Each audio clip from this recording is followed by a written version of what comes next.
Hello everyone and welcome back to the Fantasy Football Fix YouTube channel. FPL Phillips here, bringing you another wildcard draft video. We did one of these during the international break for Game Week 4, and this time I'm bringing you it for the Game Week 8, where I'd say actually more people are activating their wildcards. A lot of well-known creators, etc. are activating, and so there's a lot of wildcard videos out there. I've got a few differential kind of picks in mind that I decided to go for, but FPL Nacho will be bringing you a special video dedicated to actual differentials tomorrow live on the channel. So yeah, apologies if any of the players are the same. I'm not going to touch on players too much in that regard if they are a differential, so make sure to tune into that video tomorrow. But without further ado, let's jump into it and see my favourite draft if you're wildcarding this week for Game Week 8 in FPL.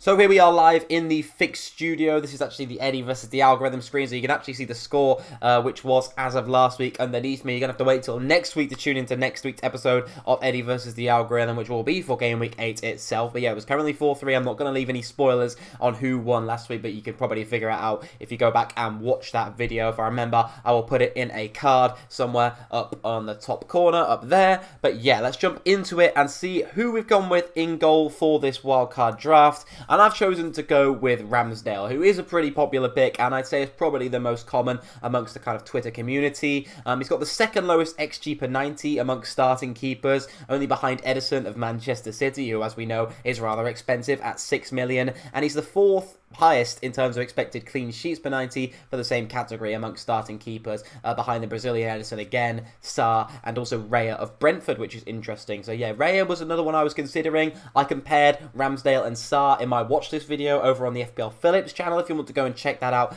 feel free to do that. Link to the channel is in the description. But yeah, I think Ramsdale's a really solid option. Arsenal have some great fixtures. I don't think many people were expecting him to be completely nailed, but it did make sense that after they brought him in, that would be the case. But no, he's looked very, very impressive, and he looks like a safe pair of gloves between the sticks. He's been showing quite a lot of passion as well, which I know isn't really FPL relevant, but it does seem to be playing into the fact that he seems to be quite a leader in that Arsenal team already, despite him not being the oldest of keepers. But let's move into the defence now, as you know, covering the keeper isn't often the most exciting thing, and we have got a few of those differential picks in here. Well, one main one standout one, and that is Ben Chilwell. Well, Cancelo and Diaz is who we're going to cover first, doubling up on that Manchester City defence. We didn't go with Edison, of course, who does have a lot of advantages, but spending 6 million on a keeper is never my ideal thing to do, really. I never want to be using a transfer on a keeper to get funds out of in goal, where often they are held up, if that's the case, where you're going for a keeper who's 1.5 or 1.4 more than the majority of keepers who we're looking at. There are other players like Raya at that price, but whereas at 6 million, if you're trying to switch off Edison,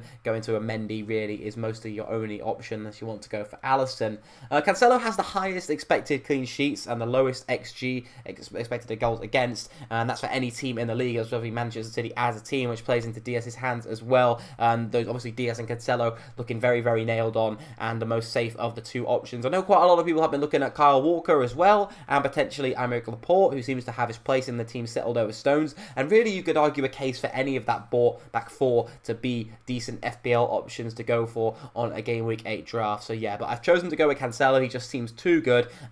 His heat maps are incredible. I know he doesn't rank amazingly highly in terms of XG and expected assists, but yeah, amongst City defenders, he does do very well. He's tied in XG with Trent Alexander-Arnold, if that means anything. I know Trent relies more off his assist threat than his goal threat. However, it's still, you know, impressive that he's able to tie with that man who is, you know, quite a substantial amount more. And a lot of people are going for Trent and thinking that they need to have him, despite the fact that Liverpool's fixtures aren't the easiest, and he could be ruled out for Game Week 8, which is quite a big factor of him not being in this team. If Trent was ruled in, you know, that may change things, but personally, I don't think I'd still be going for Trent anyway. I like the players at that price point where you can get the 2 City and the 2 Chelsea defenders in. And moving on to those 2 Chelsea defenders, I've chosen to go with Azpilicueta and Chilwell. I've not chosen to go with Antonio Rudiger.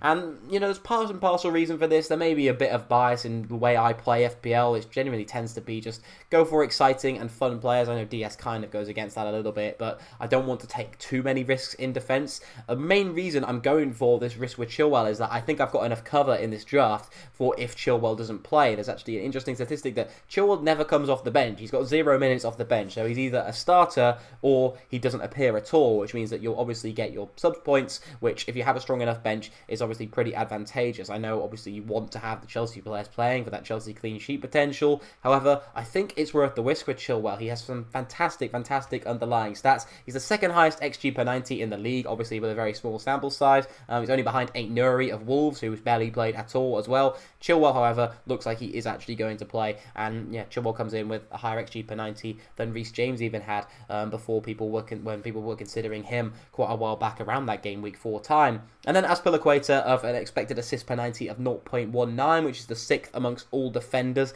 currently in the league. Funnily enough, is behind Luke Shaw, who a lot of people are ditching, but yeah, it definitely seems the most sensible option to hop off those United defenders, especially now with some tougher fixtures coming up. Maguire still recovering from injury, and I don't think anyone will be having Shaw in their wildcard draft ready, which will probably be the ironic thing when he now starts firing and sticking the ball on Cristiano Ronaldo's head. But moving into midfield, we've got Mohamed Salah. Pretty much no explanation needed. It's Mohamed Salah. I'm not even going to bother covering Salah. You just need to have him in your team. I've seen a few drafts with Mane, and instead of him, I don't think it's in any way coverable or coverage, if we'd like to use that term. But yeah, you have to have Salah, especially on penalties as well. He just looks world class, and he's looking like, to be honest, the best player in the league at the moment. Rafinha's an interesting one, and Rafinha is someone who is dependent on what happens over this international break. I tried to make this video as late as possible on, but at the moment it looks like the Brazilians aren't going to be able to return. The news came out that Liverpool will be missing Alisson and Fabinho, which has made owners who, like myself, who've got Sarr in on a game week 7 wild card, hoping for that a return in that Leeds fixture, which didn't come. A bit more hopeful of potentially getting something in the Liverpool game, but I can still afford to bench him.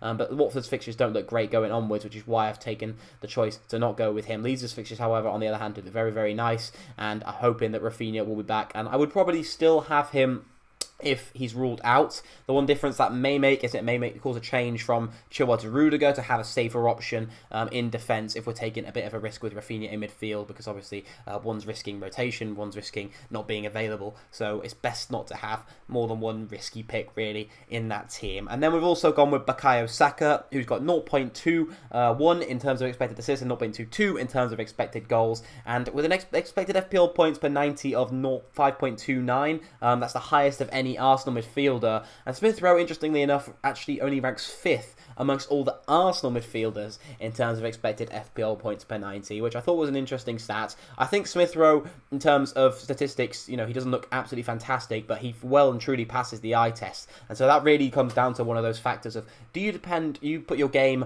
on the eye test, or do you put your game on statistics? Statistics, are proven to be working in the long term, but I really do like using the eye test, and I think it's the most fun way to play FPL, and so I'm definitely not opposed to going for Smith Rowe as an option, especially if you need that extra funds. There is still quite a bit in bank with this team, because I obviously wanted to accommodate in the fact that some people's team value may not be as high as others, so there's a little bit extra. But if you need a bit more to, say you want to go for Trent and upgrade one of these defenders, so Chilwell up to Trent, it is doable with this draft if you downgrade someone like Saka to Smith Rowe, so obviously like around $1 million cheaper.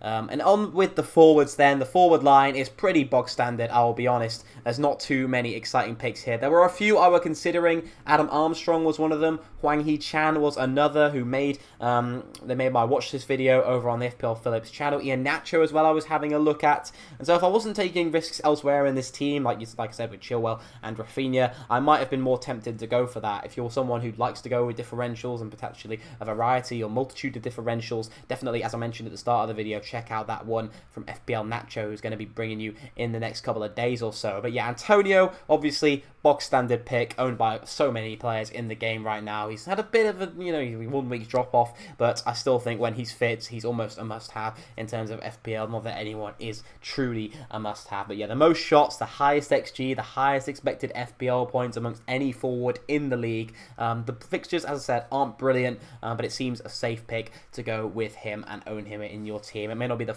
funnest way to play, but if you're looking to gain rank, that's when you go for a differential. If you're looking to kind of tick stick along and hopefully catch some of the points as well. I do think Antonio is a good option. You know, Everton's not a bad fixture in itself. He's also got 4 assists, which is joint with any striker in the league. Jesus, he's joint with him. So yeah, he's higher. They're joint first. Well, I don't know why I messed up those words there, but yeah.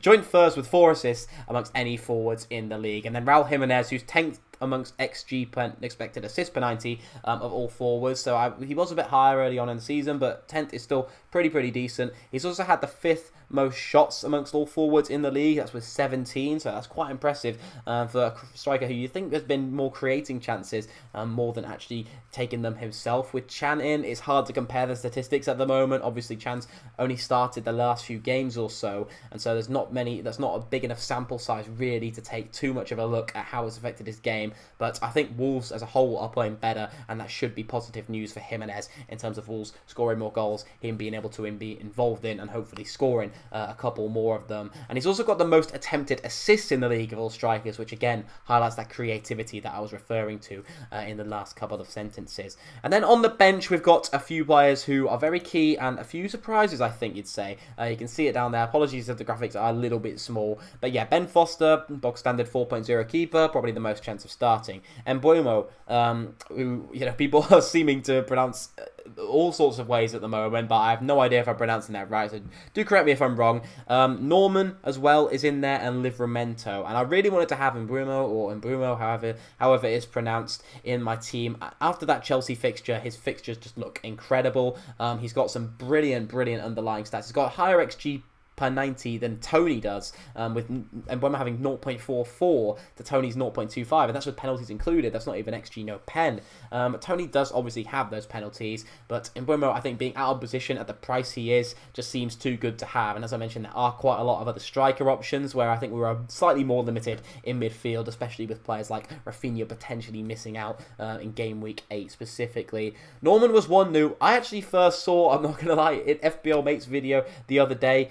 An absolutely fantastic option it's looking like. Set pieces to his favour, and I don't put too much thought into the 4.5, to be honest. You can go with Brownhill to save that 0.1 if you want to. You can go with Douglas Luiz if you want to spend 4.6 for some reason, who probably does look my favourite option of the bunch. But Norman, with his silver hair, maybe could be one to go for, as Norwich do have some pretty good fixtures coming up. And then Livramento, the bench order is screwed here. I would obviously have Livramento higher up on the bench this week. I think with that Leeds fixture, it's very nice. They're not going to have Bamford or Rafinha by the looks of it at the moment. Bamford could return.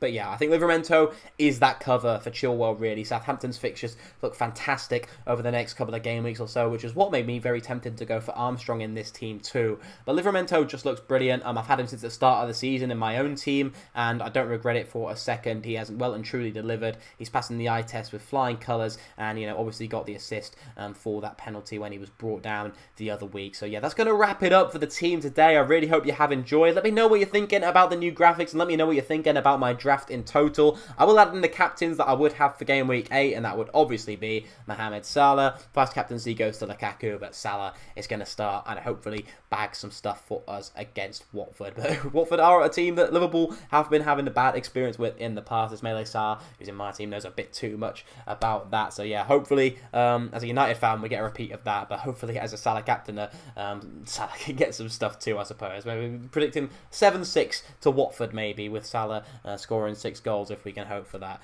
Yeah, not much chance, but I hope you have enjoyed this video anyway. Let me know down in the comments what you're thinking of my team once more, and if you want to check out a bit more content from me, you can go over and subscribe to the FPL Phillips YouTube channel down below in the description. Once again, let me know what you're thinking about the graphics. Do you like the setup? Is the camera size okay? Do you prefer the bench looking how it is now or before? Because we really do want to hear your feedback, and it really does mean a lot, and I take it all into account, read every comment, and I will be in the comments replying to all of your thoughts, and any pending questions you have surrounding your own Game Week 8 drafts, feel sure to get them in. I'm more than willing to answer any when I get the chance. So yeah, it's one of the most things I would take the most pride in doing, and I find the most fun is able to help you out. So yeah, thank you everyone for watching. I hope you have enjoyed once more, and I hope you have the best of luck in Game Week 8. I will catch you next week for Eddi versus the algorithm as we approach the deadline, and yeah, see you soon.